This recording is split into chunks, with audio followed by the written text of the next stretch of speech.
ఇక్కడే పాతే last 5 years ఏం చేసినట్లేదు slab.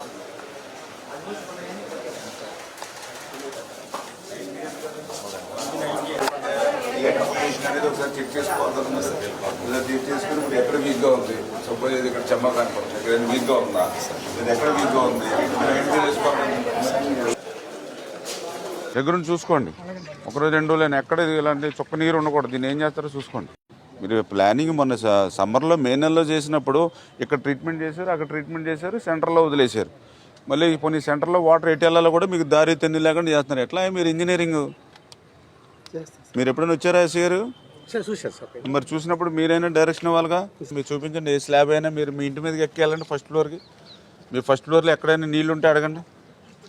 Water అడిగారు, వాటర్ అడిగినప్పుడు దీన్ని వాటర్ వెళ్ళే మార్గం చూపించాలి కదా.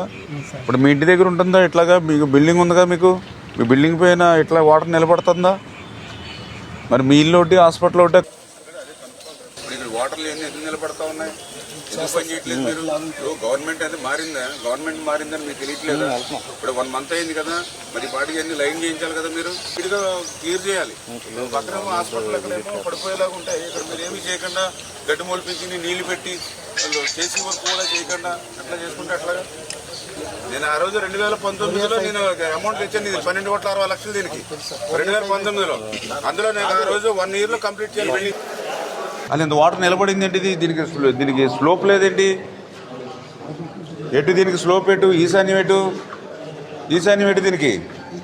మరి ఈశాన్యం వైపు వెళ్ళాలి కదా. ఒకవేళ వాటర్ వచ్చింది, నువ్వు ఇంకా క్లోజ్ చేయలేదు, వచ్చిన వాటర్ వచ్చినట్టు వెళ్ళిపోవాలి కదా బయటికి.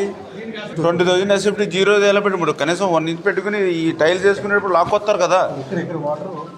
నీకు ఇప్పుడు రేపొద్దు ఇప్పుడు నీకు ఇప్పుడు కాదు, ఇప్పుడు వాటర్ క్లోజ్ చేస్తావమ్మా. రేపొద్దు ఏదో కడగడానికో క్లీన్ చేయడానికో వాటర్ ఉంటుంది. ఆ వాటర్ అయినా పోవాలి కదా. పాకుడు పట్టేసి నీకు లేకపోతే ఎక్కడైనా లీకేజీలు ఉంటే ఆ లీకేజీలో మళ్ళీ కిందకి వెళ్ళి మళ్ళీ ఎక్కడో డిస్టర్బెన్స్ చేస్తుంది కదా మళ్ళీ.